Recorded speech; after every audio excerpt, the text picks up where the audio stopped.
And so, Mackenzie, that does bring up the question of other bills that came out of the House and Senate today dealing with immigration. Those seem to be prioritized by leadership right now. What can you tell us about those? Yeah, the House and the Senate each passed their own versions of a proposal to ban the 287G agreements that are in place across the state. Plus, the Senate also gave their stamp of approval of a bill that would ban face coverings for regular law enforcement activities. But we continue to press lawmakers about where their priorities lie, given the fact that so many Marylanders continue to say their cost of living is not getting any cheaper. In the House and Senate Tuesday. This is an emergency bill. Senate Bill 245 is on third reading for final passage. An effort to ban 287G agreements in the state up for debate. But I think handcuffing law enforcement is the wrong solution, and for that reason, I'll be a no today. Now, why would we put forth laws that make it more challenging and difficult to work with our federal partners to get them out? Why would we put at risk DHS resources to get them out of our neighborhoods? I believe that all of us must put public safety as job number one for all of our constituents. I'm happy to support this bill, Mr. President. I think it's needed, and it's a first step because this body is the backstop for what should have been done a long time ago at the federal level. There are 8 agreements in place across Maryland right now, but if this plan passes and gets Governor Wes Moore's approval, those plans end immediately.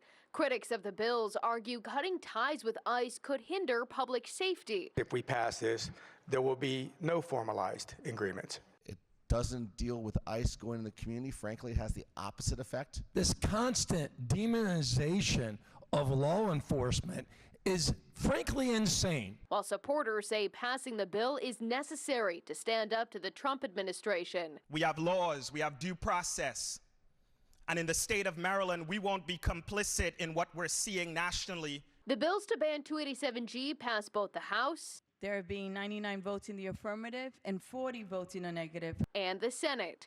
With 32 votes in the affirmative, Senate Bill 245 having received a constitutional majority. The Senate also passed SB 1, banning face coverings for law enforcement, despite concerns about enforcement of the proposal and the Attorney General warning constitutional questions. But this masking bill, which is unenforceable and won't stand the test of any court challenge, is our first item of action. While Senate President Bill Ferguson touts the first bill getting through. One of our top priority bills, along with Senate Bill 288, that has really is focused on Maryland values. We questioned him on the priorities and what's being done to help Marylanders afford their everyday lives. I know you've talked a lot about affordability, but if SB 1 was the priority, does that send the wrong message to Marylanders that you're focused on national issues instead of their own? No, look, I'm sure that there will be people that say that.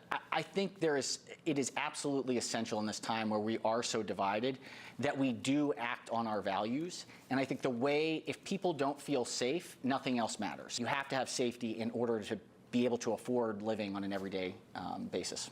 These bills were fast-tracked, and I know they came out very quickly of both chambers. Why not fast-track some of these other proposals that could have an immediate effect on the affordability? So we have fast-tracked a number of them. We are moving forward a number of the pieces on the affordability agenda, especially when it comes to energy.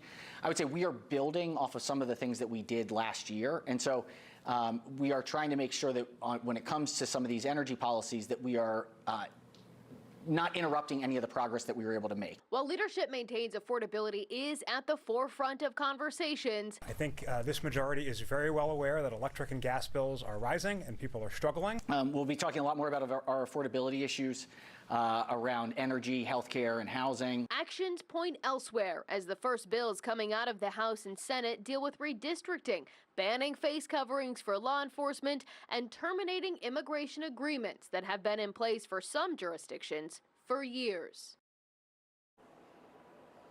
Now, these immigration-related bills will each have to pass the opposite chamber before heading to Governor Wes Moore's desk for a decision. I sent several questions to Governor Moore's office earlier today, asking where he stands on some of these proposals and if he's concerned that Maryland could start to see more ICE enforcement as a result of these pieces of legislation. The governor's office ignored my emails. Live in the State House, Mackenzie Frost, Fox 45 News. Hi, I'm Vincent Hill. Thanks so much for watching. Don't forget to like this video and subscribe to our channel. Follow Fox Baltimore on social media for more videos just like this.